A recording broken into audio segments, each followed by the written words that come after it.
Welcome to the Canadian Philosophy Show. I am this evening's leader, Michael Robert Caditz, and this is unusual. I have not led for a while. I'm kind of nervous, you guys. Hope I do okay. Hope I do as well as you guys have been doing in recent shows. So, Tagen Marshall, you talk a little bit and give me a moment to catch my breath. How are you? And welcome to the show. And I hope you're looking forward to it. Do you know exactly what I'm going to be talking about yet?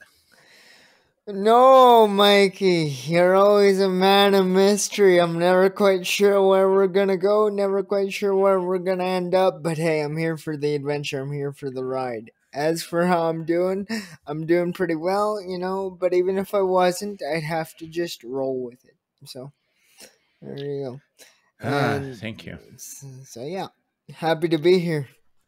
Yeah, Tagen, even on the shows where the leader has very carefully articulated the topic and exactly where he or she wants to go, we usually don't go that direction anyway. So it's arguable whether there's any point in mapping it all out, because we tend to go where the breeze and the flow takes us, which I think is a good thing. It's the only time I become a full-scale hippie who's just like, hey man, just live life. Right. Usually it's like, I must be this way. So yeah, I come to the Canadian Philosophy Show to relax. We have philosophical authority for being in the moment from one of my favorite philosophers, Ludwig Wittgenstein, who in his model of what he calls, I can't say the German very well, but Realität, all we have is the moment. All we have is the present, right? So I thought you were going to cite Spinoza there for a second. Well, Spinoza, I'll get to Spinoza later, hopefully, although my general topic today is going to be, well, it's a twofold thing: media, mass media, and language. So a little bit of philosophy of language, a little bit of mass media, how mass media uses language, and how I think oftentimes misuses language. And that's going to be my thesis is going to be that there's been some degradation of the quality of grammar and of language in modern society, and it's reflected in mass media. And I'll get to some specific examples, but I want to see how you're doing. Hale, Rothery, thanks for being here. Hope you're looking forward to the show. How's your day been going? Hey there. My day's been going pretty well. I'm a bit tired. I've had kind of a long day before this, but I believe, Mikey, you and I discussed this topic at some length quite a while back, and it's something that actually relates to some interests that I've had as well. Although I'll, if our listeners haven't noticed, my philosophical interests tend to bounce all over the place, so that's no surprise at all. But yeah, I'm looking forward to the discussion and where it's going to go. I think we've got some interesting stuff, and it's really relevant to today, and particularly in terms of how we as community members absorb and understand information. Yeah, thank you, Hale. Before we get into the topic, I wanted to make an announcement here for the first time. I have some news, some personal news that I wanted to say, which is that I am going to be taking classes again. I'm going to be going to being a student again, and it's going to be at University of British Columbia. So nice. Yeah, but I don't want to overplay this. So I have no problem, divulging my academic secrets. I was not successful in getting into the PhD program there, which I was hoping to do it, but it's highly competitive, and they told me that my application was excellent, but there's just so many applicants and very few openings. But I found a way to get in anyway, which is it's called an unclassified student. So I'm able, because I have a BA degree from VIU, I am able to register as an unclassified student at UBC and take classes for credit. And if in the future, as I'm hoping will be the case, I do get accepted into a degree program, then I can petition to have the get credit for the classes that I've already taken. So starting in January, I'm planning on taking philosophy classes at UBC. And you guys are the first ones to know, except my wife. Oh, amazing. Well, I can only speak for myself, but I'm sure Hale feels the same way. That's a great step, and it's thanks to you, Mikey, that I'm taking some of the academic steps of my own. Quite literally, seeing as you were the one that petitioned for the VIU honors program. So I'm celebrating with you in that step, and glad you're able to take that step this coming semester. Great. Thank you. Thank you for that. Yeah, I'm very happy about it. So in just a very short time, in a couple of months, no one will be able to say that I am an ex-student. I will be a student again, and that will come with all the burdens and hardships of being a student, I'm sure. Yes. I remember those many hours and days. I remember going to VIU on stormy, rainy days, and it's the last thing I wanted to do. And I went there, and I took the exams and sat on those final exams. Boy, I guess I'll have to do it again. And yet the fire of philosophy warmed the hearth of your heart. Yeah, it enriched my life and sharpened my mind and made me a better person, just as Bertrand Russell promised. I'm really interested, Mikey, as you know, as I'm sure we'll go on to hear what you think of the academic environment, because as I'm sure many of our listeners know, this is, you know, the those involved in the show are very much based out of VIU and SFU. And particularly VIU, I went to VIU and I'm still technically enrolled as a student there, although I'm looking at graduate programs and stuff right now as well. And so and Mikey, you went to VIU, so I'm really interested to hear, as you spend a semester or two at UBC, how in what ways do you find the academic environment different, better, worse? You know, it'll be interesting to hear.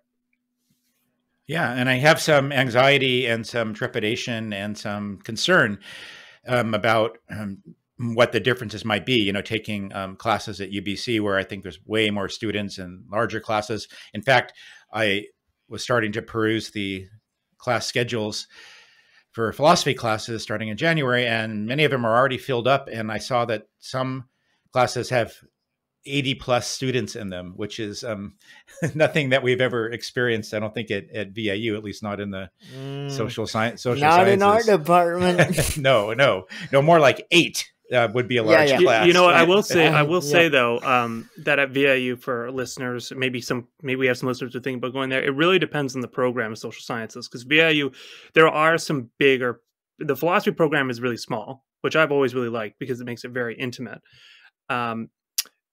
But the criminology program and psychology program are quite large, and some of the classes are kind of that size, 100 students and stuff like that. So, which is not really my thing personally. Right, and the philosophy classes that I took at VIU that were larger had the crim students in them because they needed to knock off a philosophy requirement. So my guess is that the 80 plus student class that I noticed at UBC, the philosophy class, was probably largely consisted of non-philosophy major students who needed to get a knock off a requirement. Yeah. And they're taking that philosophy. It was a lower level philosophy class, but I'm sure that I'm going to try and take some of the higher level classes. Hopefully they'll allow me to, since I already have my BA. I'm hoping those classes will be much smaller, and I suspect they will. Excellent. Well, now that we've plugged the department, should we move on to the wonders of our discipline, which is exploring your topic? So you don't think I can kill any more time by chit chat? I'm going to have to get to the actual topic. Okay, well, I'm prepared. I mean, philosophers never really get to the point. We just dance around the point and hope that people who come after us get to the point, I think. But you know what? Let's try. That's interesting that you said that, because one of the classes that I'm thinking of enrolling in at UBC is it's a seminar about how philosophers do philosophy. It's like the philosophy of philosophy. So, so maybe I'll make your argument, Tagen, that philosophers beat around the bush and never get to the point. Maybe because that's we not know my argument. Okay. That's not that going on. Well, aren't I entitled to straw man you? Isn't that a philosophical thing? You phallocytic person, man. You're calling my whole credentials into question here. Okay. Oh well, sorry. I'll speak for myself. We have don't worry about it. We have fun here on TCPS, folks. Anyways, but I'm anxious sometimes to we know. do. We don't always, but I want to inject and infuse more fun, which is why I'm talking casually rather than being so serious like we are sometimes. Yeah, no, that's fair. Philosophers are often down and out sometimes. Unless you're Spinoza, then you're pursuing blessedness, which is in my mind just sheer ecstasy. But anyways, whatever. But I'm also anxious just to know what your actual topic is. Like, well, patience is a thing too. Patience, right? Okay. So yeah, we'll get there. We'll get there. But I just wanted to make one more point, which is that when I listen back to our archives of our shows, we're so serious, and if you look on YouTube and places like that, the shows that are successful are where there's personality, right? Where the podcasters, where the people presenting are presenting with personality. So maybe we just need to show our personalities a little bit more, and then we'll get thousands and thousands of viewers. Some people would call that manipulation. Others would call that progress. Capitalism. It's capitalism, right? You got to do what sells. Hey, man. And yet capitalism works. So there you go. Works for a very small number of people. But we're not going to do economics and politics today. Okay, so now you're encouraging me to get to the point before you take it on another trajectory. Although I am the one that said capitalism, so it's my fault. But anyway, the mass media is a great way to get a view into culture, I think, because it's not clear whether mass media reflects culture or whether culture reflects media. What comes first, the chicken or the egg? You could argue either way, or maybe there's an interaction between the two. But when I read newspaper articles, and I do follow the news, I mean, these are, important times. I follow the news and I notice things that oftentimes trouble me. And I don't know whether this is these troubling things that I read. I don't really mean the content so much as I'm talking about language here, right? I'm talking about language and grammar. So a little bit of philosophy of language here. So why do journalists choose certain phrases or certain words? And I read certain things and I say, are these journalists influencing people to think about things the way these journalists are writing, or are the journalists simply people like anyone else? They went to journalism school at one or another university, and they're just part of the culture. And then the language that they choose and the grammar that they choose is simply reflective of culture. So it's an interesting question. But I made some notes and I categorized the things that bother me that I read in the press, in the mass media, the language, the grammar that bothers me. I categorize them to different type of things. And one thing is just mere carelessness or mere typographical errors, and that I don't think that bears any significance or has any those kinds of errors have any major significance as far as culture, although some of them are pretty funny. So here, I just wanted to read you this one on CNN, CNN's website. It's an article about it's entitled, the headline of the article is "Why Flying is So Bad and About to Get Worse." And the article talks about how full planes are now over 80% capacity. The airplane fares are going way up. There's a shortage of staff, and there's a lot of anger. There's angry passengers. So there's all these things, contributing to very poor experiences for travelers. And so here's a typo, which I think is kind of funny, and it's been on. This typo was not noticed. Or if it wasn't corrected. It's been here for at least 12 hours. So I'll read the paragraph before it and then the paragraph with the typo. So airlines have reported a record number of violent clashes between flight attendants and passengers. A survey by the Association of Flight Attendants found that 85% said they have dealt with unruly passengers as passenger volumes picked up in the first half of 2021. More than half. Let's see. It sounds like there's a typo here too. Let me read the sentence.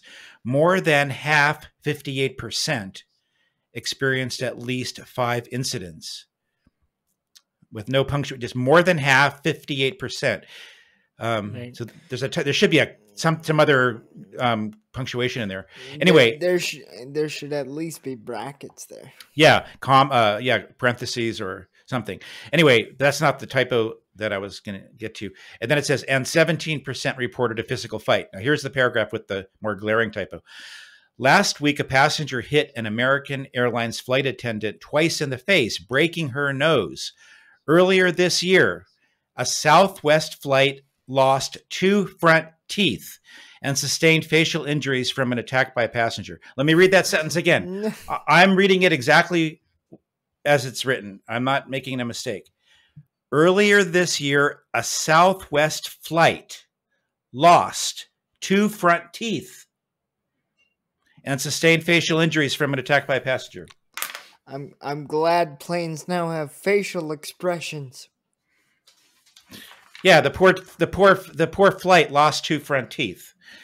Poor thing. I mean, you would think that somebody would proofread and correct it. You know, even if it's after it's published, that somebody would call attention to it and they would have a way to correct that. But I don't see any big cultural significance other than carelessness on the part of the media. That's CNN. How about this? Okay, there's another type of mistake, which I think it's a grammatical poor grammar. This is also CNN. The headline of a story: Trump lawyer said 2020 election could be thrown to House. So when I read that, the first thing I thought was, wait, you mean there's still a chance that the 2020 election could be thrown back to the House? Now, you guys tell me if you agree with me. I think there's a disagreement between tenses here. Trump lawyer said 2020 election could be thrown to House. So I think what they're trying to say is that a Trump lawyer said at some time in the past that back in 2020, the election might have been thrown to the House. Shouldn't this be worded? Trump lawyer said 2020 election could have been thrown to House. Shouldn't there be a have in there to make it a past tense? It seems like they're mixing present with past tense. It's just poor grammar, isn't it? Do you agree? Maybe it's just me. Do you guys think do you think it's confusing? Well, it's certainly very kind of, I want to say, like, colloquially written. It's certainly not very proper. When I hear it, what I think it means is Trump lawyer said 2020 election could be thrown to the House. Right, but when you mean now? Well, or that's then? The title is still not very clear, but in that case, it would still be present. It could, like, it's still a potential.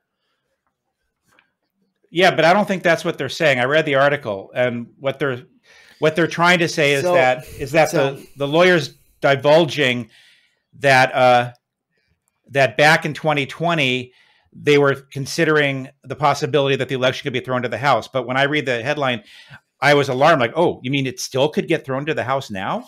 Because of the poor grammar. That's what I think. So I mean, you're raising an interesting point, which, I mean, I'm not the most grammatically savvy. Ask anybody who reads any of my papers ever.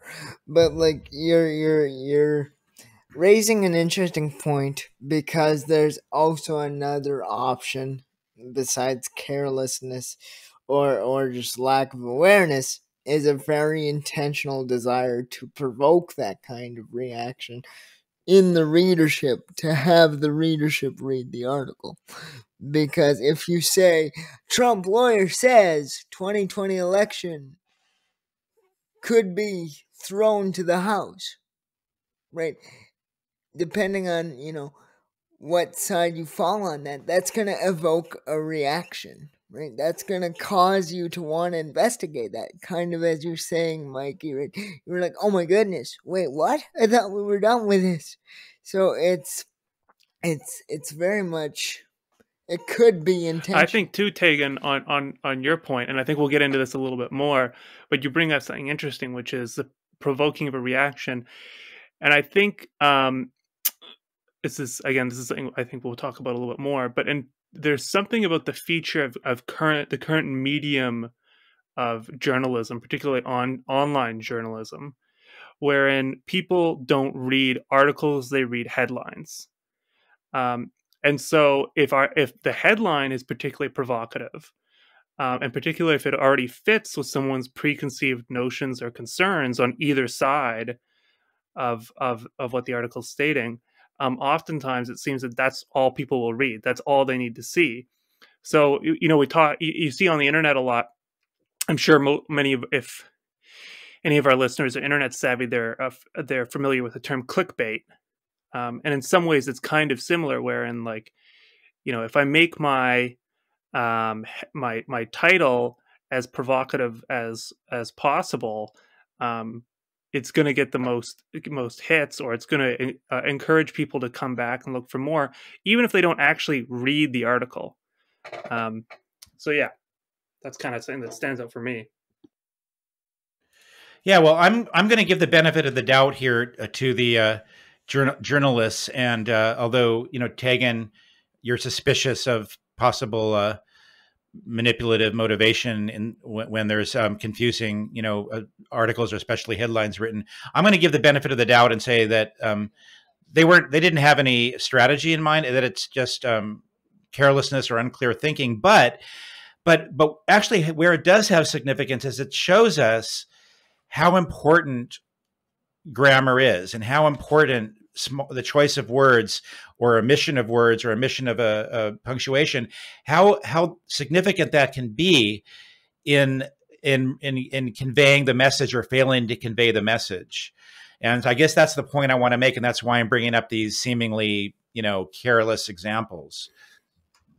But Mikey, if I could, I'll add one more thing to that. I think it's more than just the right. It points to what we invest our time and energy in, right? It signals what we view as important, right? Politics or whatever, right? How we view the world. And I think when we talk about that, to me, right, it's the omission of important information, right? Possibly in some cases that prompts reading or whatever. But we think about how that relates to just interpersonal relationships, and it's the same way, right? You want to be very careful when you're having a discussion or making an apology to whoever, right? That you give them all the details, right? And so it's an interesting dichotomy for sure. It's an interesting situation because on one hand, there can be merit in what Hale's saying in clickbait. You get more views, you get more interaction. But on the other hand, does that pull from an intellectual desire to know the information, or more of an emotional point? Right. How about this one? Another CNN headline on on their website, June 29th. I'll read it exactly as it's written. Architect, Miami is my home, period. I am struggling to reconcile how Champlain Towers South could have partially fallen. So you might recall there was a condominium building that collapsed or partially collapsed back in this last summer in Miami. So when I read that, I don't understand it. I am struggling to reconcile how Champlain Tower South could have partially fallen.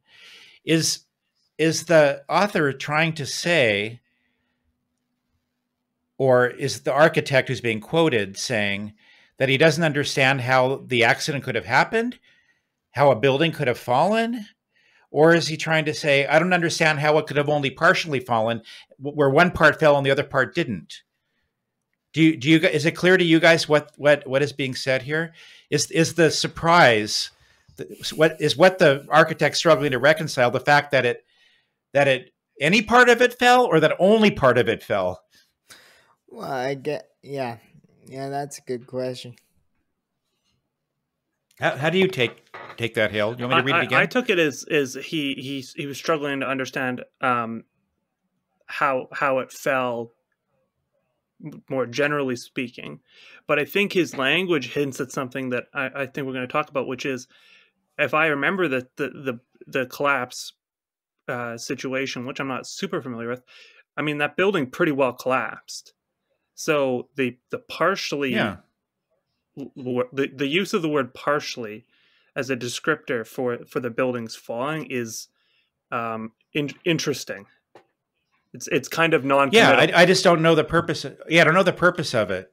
It's ambiguous. It's ambiguous whether the word partially serves a function of specifying that what the architect is having trouble understanding is why it didn't all fall, or is the architect having trouble understanding why there was an accident in the first place? So I think the language could have been better, and so it's confusing. So I'm citing this as another example of how what I believe to be poorly selected language or poorly selected words lead to ambiguity. And actually, this is completely consistent with what I learned in many of my philosophy classes, certainly philosophy of language, but particularly logic. So when I took my formal logic class, which I had to do for honors degree, by the way, you'll have to do it too, Tagen, if you haven't taken it yet at VIU. To get an honors in philosophy, you need to take formal logic, which is it's like an extreme math class.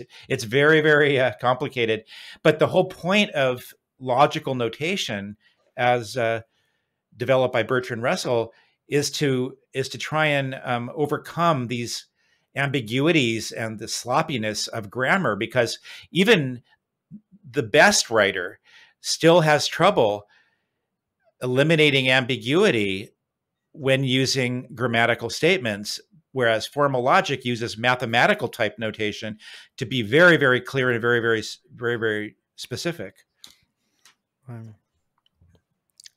And yet, even in formal logic, I'm sure there would be some philosophers, such as Plato and Socrates, that would argue that there are things that transcend the ability to have logic, right? Such as the idea of the forms, right?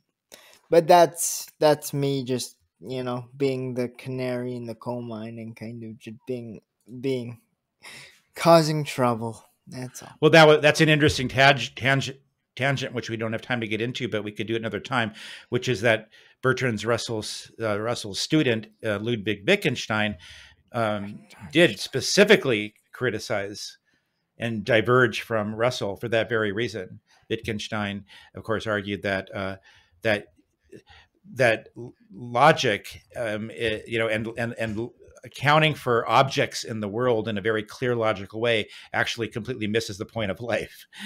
Okay, but we'll get to that another time. Yeah, I wanted to go on with my develop my case here, my argument, by briefly touching on the concept of linguistic prescriptivism versus the concept of linguistic descriptivism. So, briefly, prescriptivism is a way of viewing language such that a prescriptivist would impose rules, or would study the rules of correct usage of language and grammar, and might study where the grammar is incorrect versus how it should be. and might study and be interested in the cases where colloquialisms or certain subcultures have developed their own way of speaking, or their own dialects, which actually violate their conventional rules of grammar for the parent language. So that would be prescriptivism. And descriptivism is more of an empirical study of the way that language is used. So I'm just looking here on some research I did on my screen here, which defines the difference between prescriptivism and descriptivism. Descriptivism is an approach that analyzes the actual language used by speakers without focusing on aspects such as language rules or proper usage. Prescriptivism and descriptivism are two contrasting approaches to language uses in grammar.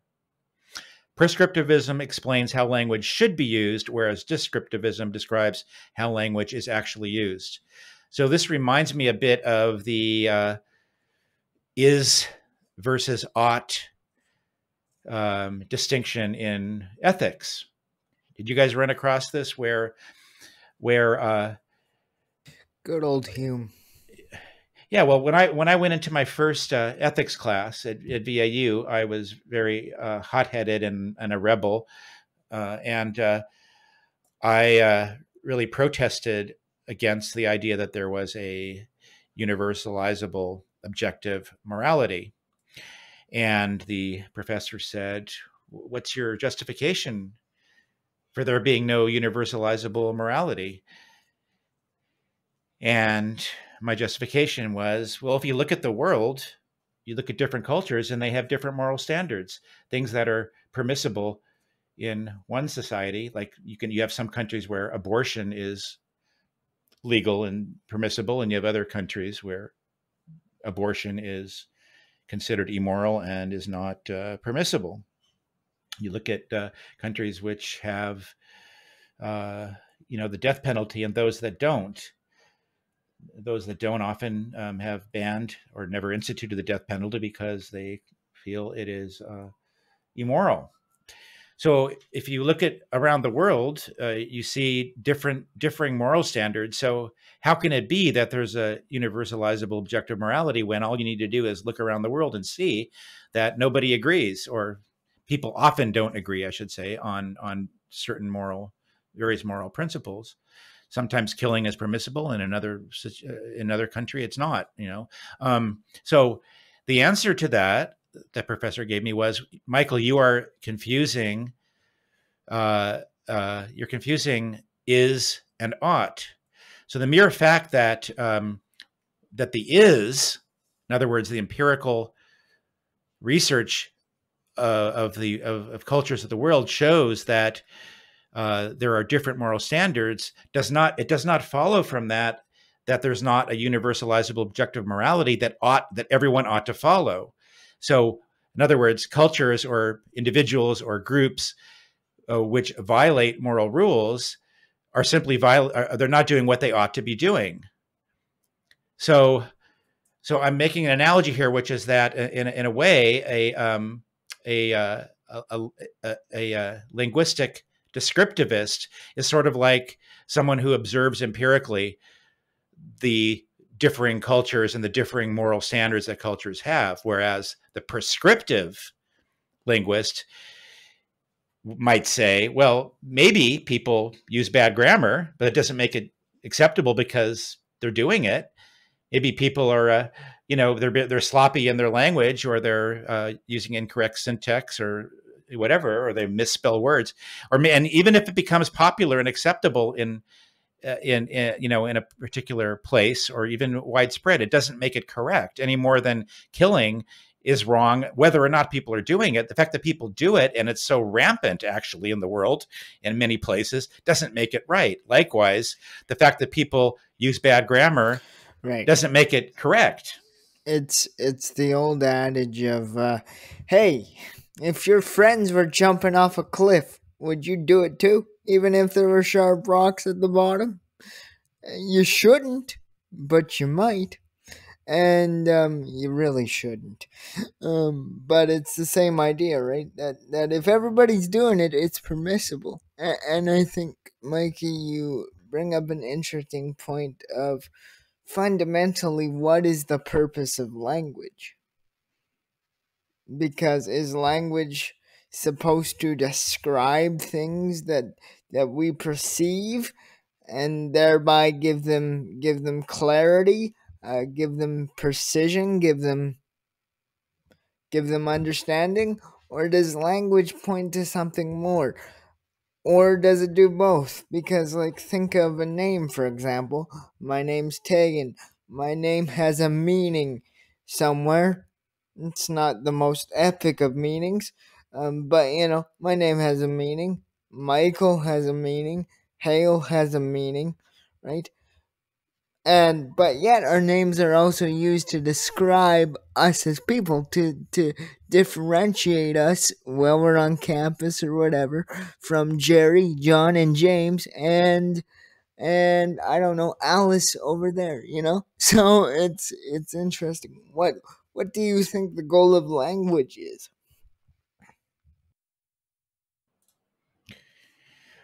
Well, in my view, language ought to be as clear as possible in order to effectively communicate ideas. Now, some people don't agree with me.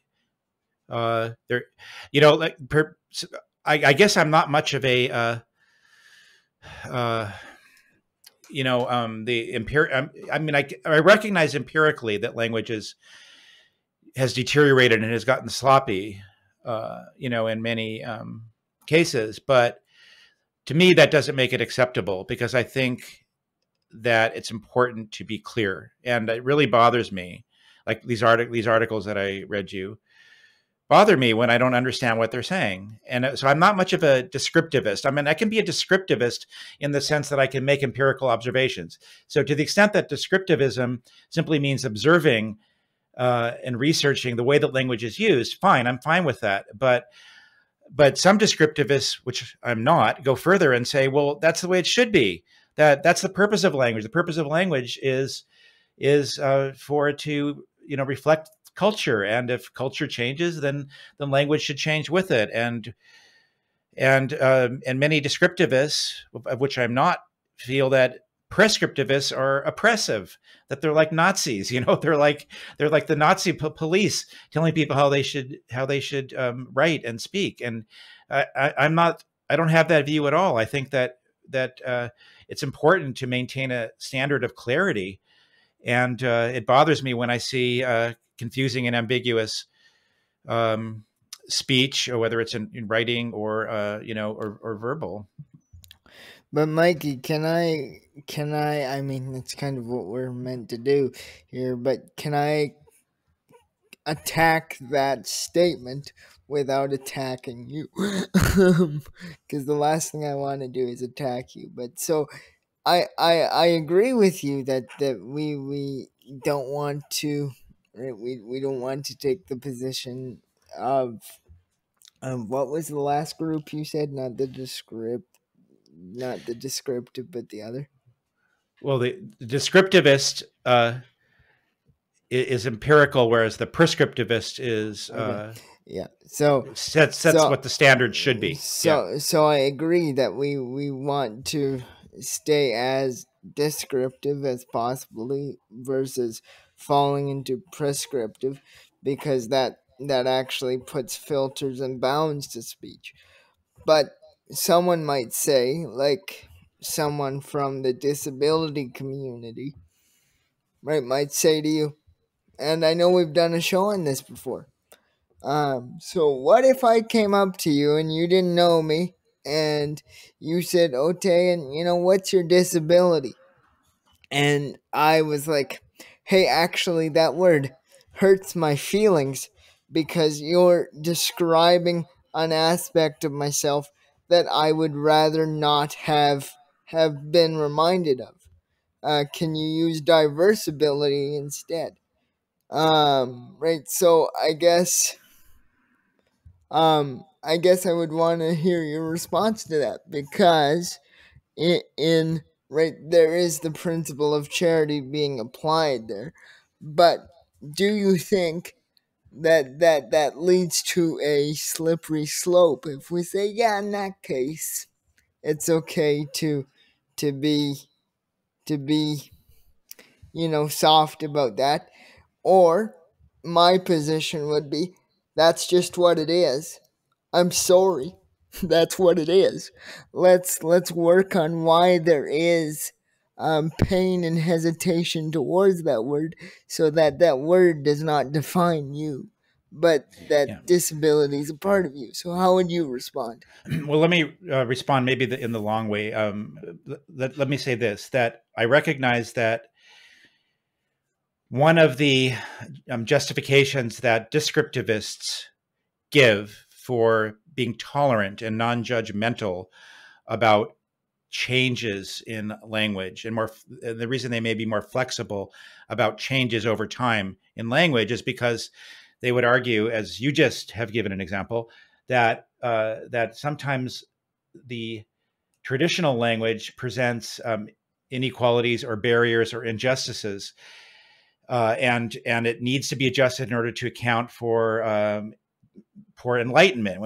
When societies become more enlightened and they realize that they need to be more empathetic and towards, say, to disabled people, as you were talking about, but also gender equality. So there's been a lot of debate around the increasing trend over the last number of decades to use singular pronouns as or plural pronouns as singular. So to refer to an individual third party as they rather than he or she or he or she or some other concocted words that have been devised. So a descriptivist might argue that it's very important for language to be flexible, because as we become more enlightened in our society, and we value gender equality and not making men superior and referring to all people as men, it's really important to have words that we can use which are gender neutral.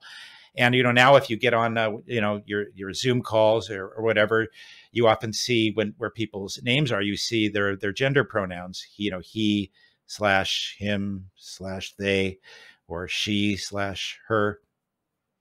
So that, I think that's what a prescriptivist would argue, and you just made an argument with regards to disabilities, right?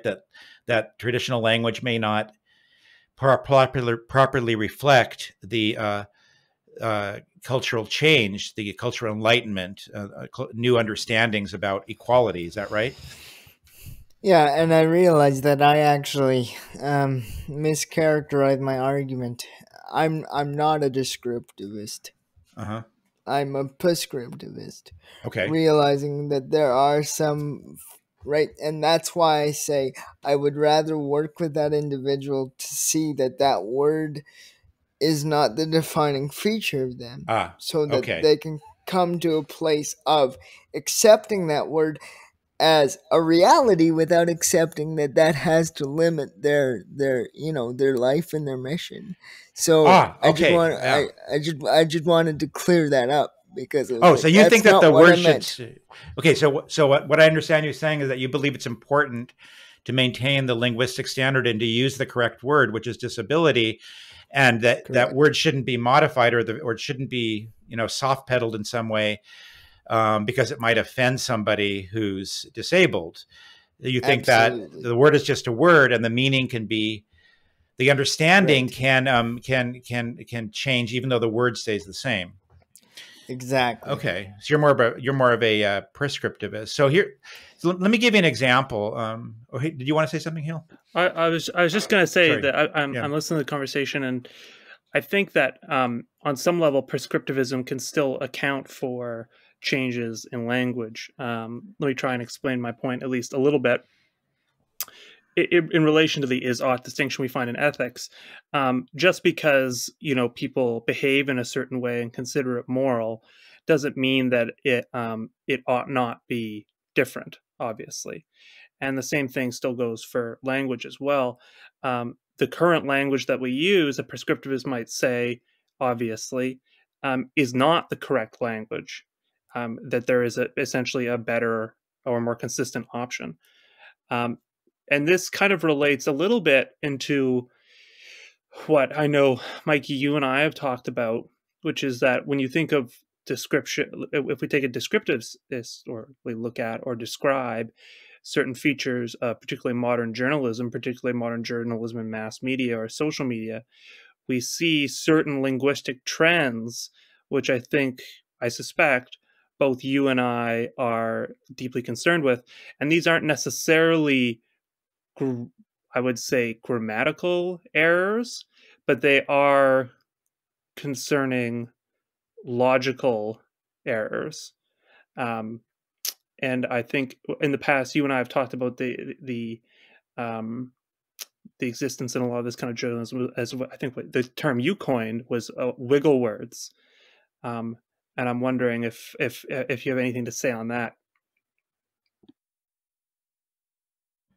Yeah, that's where I'm headed. I want to talk about some wiggle words, but first, I just want to really quickly share a little bit more about this third person singular versus plural debate. So I'm going to make the argument here that that actually in agreement with Tagen, that it's not necessary to change grammar in order to convey newly understood meaning, that there's still a way to do it with a traditional grammar.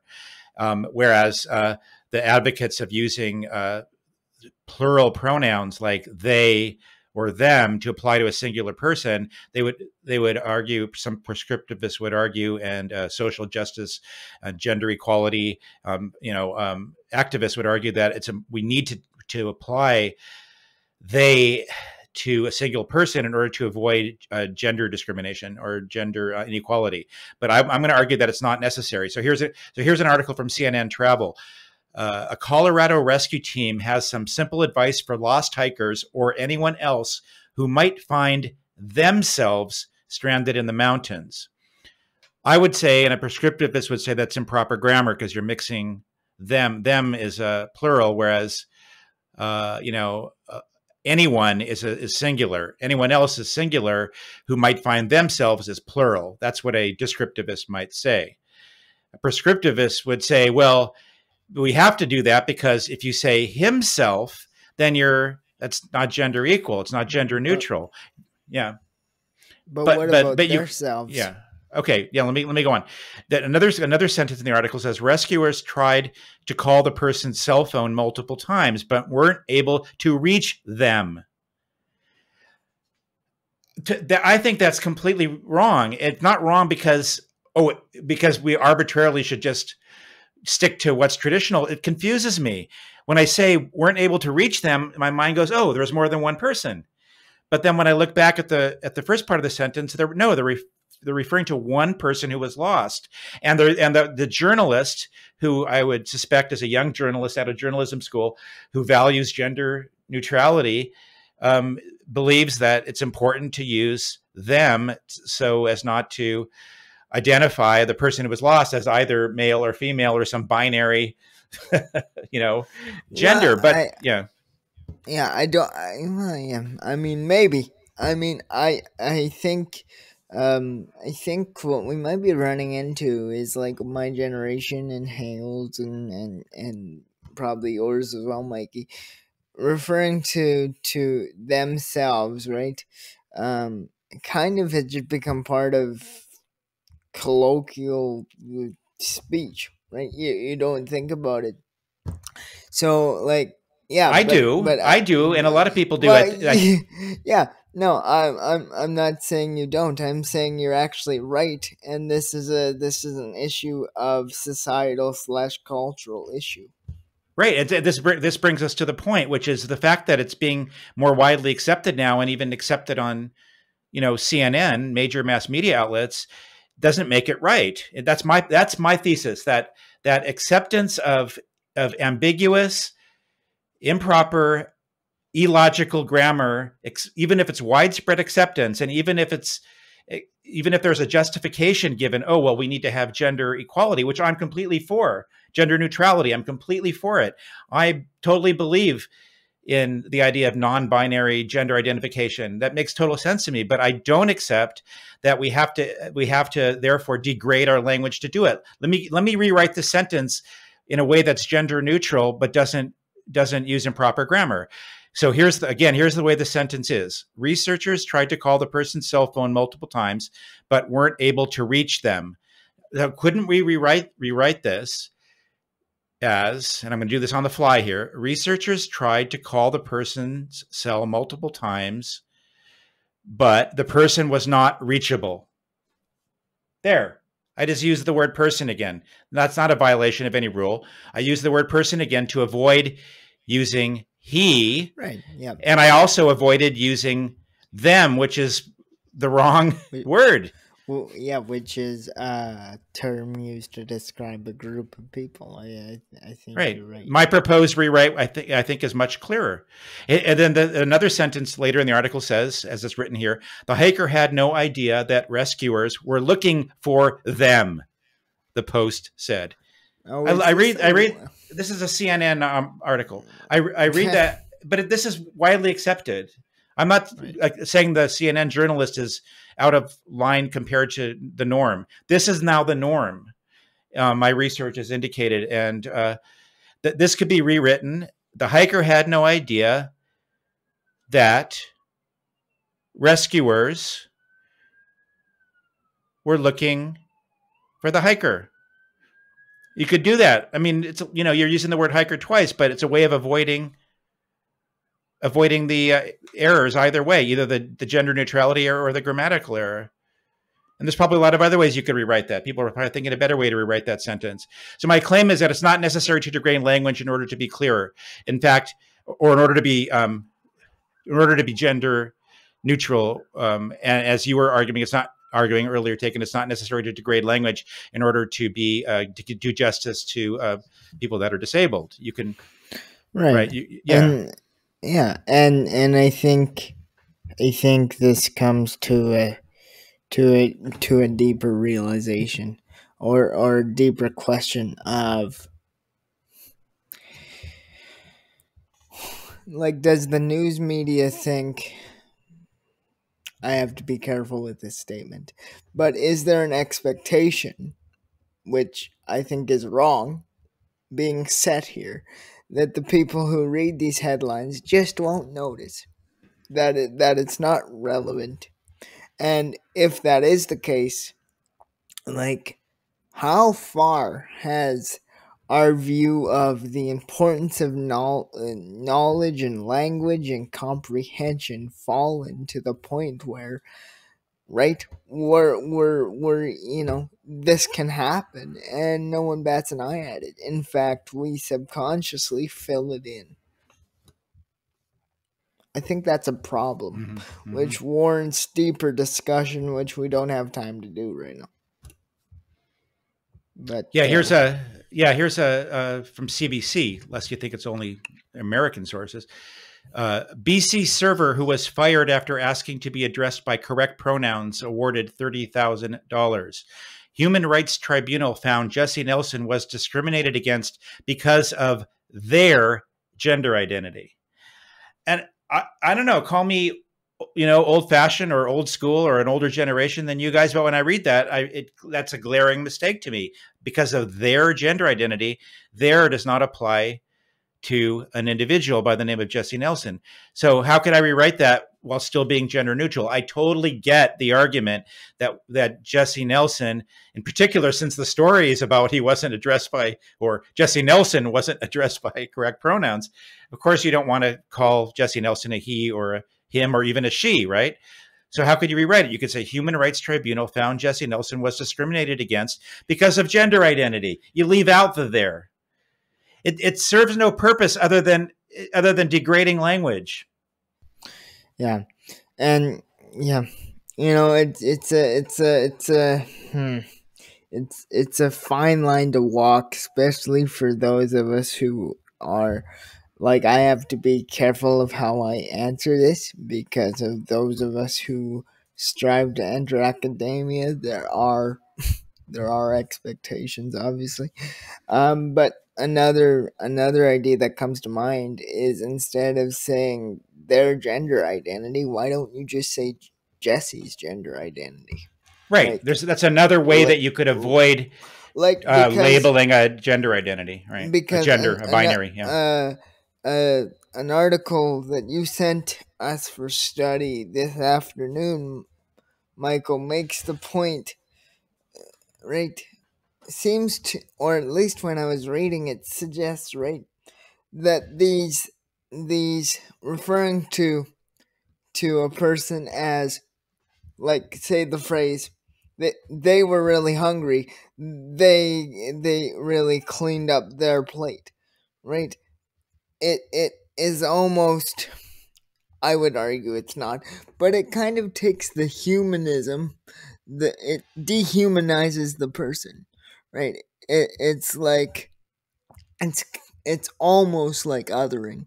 It's like there's them and then there's us, and it's like, we're not the Starbelly Sneetches from Dr. Seuss, okay? And it's like, because we have names, why not use the names, if anything else?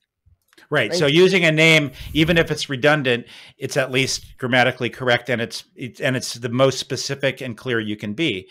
So yeah, I agree with you. So yeah, I was supposed to remind everyone that you're listening to the Canadian Philosophy Show, or watching. By the way, we are going to be producing a podcast. We're working on that now, so we're actually recording video now with our show, and we'll give you more details in the future, listeners. But we'll continue to be a radio show, broadcast on several radio stations.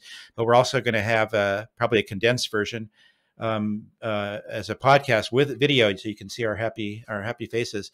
But I want to get to. Unless either of you guys have something urgent, I want to, before the time's out, I want to get to my examples of wiggle room language. Is that what I called it, Hale? Wiggle words. Wiggle words. Right. And I won't have time to study it a lot, but maybe we'll do another show, because I have a theory about wiggle words, about how that reflects another part of cultural trends. But so let me give you a few examples. How about this? Again, CNN headline. Democrats are serious about potentially changing Senate filibuster rules to avoid default. Now, I'm going to ask you guys, what purpose does the word potentially serve in this sentence? Let me read it again. Democrats are serious. I'm going to do a little drama here. They are serious. They're serious about, what are they serious about? Potentially. Yeah. In other words, possibly, maybe, changing Senate filibuster rules to avoid default. I think this is a contradiction in concepts. If they're serious, that is contradicts potentially, because potentially implies maybe. How can you be serious about a maybe? So I would rewrite this as Democrats are serious about changing Senate filibuster rules. What does the word potentially do there? What do you guys think? It just adds words. I think it's more sinister than that. I mean, okay, sinister. All right. Mm-hmm. My theory. I'm going to give you some other examples. My theory is that go ahead. I'll tell you one thing that I noticed with that one, and we don't have a lot of time. And I actually think this is a really interesting topic, and something that I really commend you for noticing, Mikey. But one thing is, in linguistic philosophy, we talk about utterances and we talk about speaker meaning. So, for our listeners who aren't really familiar with these terms, utterances are literally what is said or written or whatever, right? So in this case, the phrase that we're dealing with.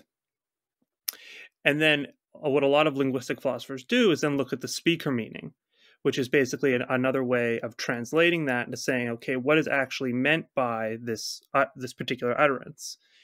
And when you add the word potentially, what it kind of cashes out to, or we could do a rough on the fly kind of translation as Democrats are serious about maybe or maybe not doing whatever. And the problem with those sorts of things that we can obviously see is they are propositions that lack a definite content. It's like saying something may be the case, or it may not be the case. I'm just saying, which is nothing. Which in a sense is, some linguistic philosophers would argue, is meaningless. Yeah, I would argue that. I can say to you, Hale, right now it's potentially raining cats and dogs. It's meaningless because potentially is synonymous with maybe. Yeah. Or maybe it's not There's exactly synonymous, but it has some different shade of meaning, I guess, potentially. But it's a maybe. It's a maybe. It's a wiggle word. Yeah, there's not really clarity. Yeah, there's no clarity involved. Let me read you a couple more examples, and I'm going to give you my theory, which is only a thesis at this point. I can't prove it now about why these words are used. Okay, how about this? CNN again. 5-year-old dies after being left in a car during high temperatures for possibly up to several hours, police say. I'll read it again. 5-year-old dies after being left in a car during high temperatures for possibly up to several hours, police say. So I'm focusing on possibly up to several hours. Now, what does that mean? If anything, it means nothing. Even if you took out the word possibly, if you say up to several hours can be 1 second, or it can be a couple hours or 3 hours, who even knows what several is. But not only is it anything from 0 to several, but it's also only possibly. So Hale, what does it mean? Well, Tagen, what does it mean? I think it could be argued that it's semantically it makes little sense by the actual the real meaning of the statement. By adding the word possibly in there, again, we're adding, it's strange because certainly in philosophy we deal a lot with modalities, which is a fancy word for possibilities, but when it comes to journalism, that's kind of concerning because journalists are supposed to be reporting facts about the world.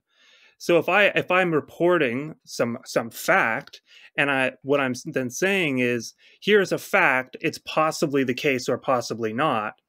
Well, then, like you kind of pointed out earlier, I'm not really reporting anything, and so it's as a report, it's semantically meaningless. Yeah. Okay, here's another one quickly. FBI investigates tip that a woman possibly stole a laptop from Pelosi's office. Oh, wow. Wait, let me finish. It gets better. I'll read it again. I'll read the whole thing. FBI investigates tip that a woman possibly stole a laptop from Pelosi's office to potentially sell it to Russia. So possibly, potentially. Yep, possibly and potentially in the same sentence. FBI investigates tip that a woman possibly stole a laptop from Pelosi's office to potentially sell it to Russia. So those are two wiggle words in the same sentence, and they make it's like fake knots in a like Boy Scouts can tie these fake knots, and you pull the rope and the knots come out. It's like FBI is investigating nothing. It's a possibility of a potential. How do you possibly steal a laptop to potentially sell it to Russia? And then one more. One more, then I'm going to give you, I'm sorry, I'm rushing because we're out of time. Then I'm going to give you my theory to be justified at a later time. This is on CBC News. This is a quote of Dr. Dina Hinshaw, the health officer in Alberta, right? Provincial health chief medical officer in Alberta. Here's a quote from her. So I'm not blaming the journalist. I'm blaming Dina Hinshaw. But here's a quote. These are not numbers. Okay, they're talking about the Alberta increased its capacity to more than 2,000 tests per day. And then Dina Hinshaw says, quote, these are not numbers that the labs can necessarily sustain in the long term, unquote. So what is the purpose of the word necessarily? So this is Dina Hinshaw using the word necessarily. Why doesn't she just say these are not numbers that the labs can sustain? Why is it necessarily sustain? Isn't that a wiggle word, a non-committal wiggle word where she can turn around and say, well, I only said not necessarily. I didn't say for sure, only maybe. Is that Hale? Help me. What's the word necessarily doing in there? Why would Dina Hinshaw say that? I think it's I'm for our listeners, I'm cognizant of our time, but I think that we could kind of reason many reasons for why why people are using language, using these wiggle words in such a way. And one thing I'll kind of hint at here, at least, is we were kind of talking about before in terms of the speaker meaning, and in a sense, the wiggle words allow for a certain for being non-committal with one's statements, and that while that sort of defeats the purpose of actually making a proposition about the world in some sort of way, it perhaps serves some other purpose or is reflective of a larger cultural issue. Right. Which is where I'm going, and all we have time is for me to give my theory about that, which I'm going to research and report back at a later time. My theory is that these wiggle words, which are rampant, these were just but a few examples, but they're really common in the media. They're common in the way people speak. I even speak it unconsciously, not necessarily, kind of, sort of, up to. There's all kinds of phrases.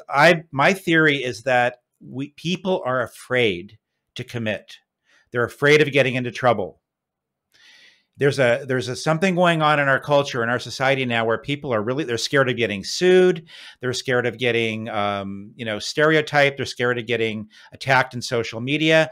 And so my theory is that there's a phenomenon in society now where people are doing exactly what you just said, Hale, which is they're using wiggle words in order to give themselves an out, in order to not fully commit to their proposition, because they're afraid, even if they're right, whether they're wrong or whether they're right, they're afraid they're going to offend somebody or expose themselves to some sort of legal or criminal liability. And so these wiggle words are getting woven into our culture.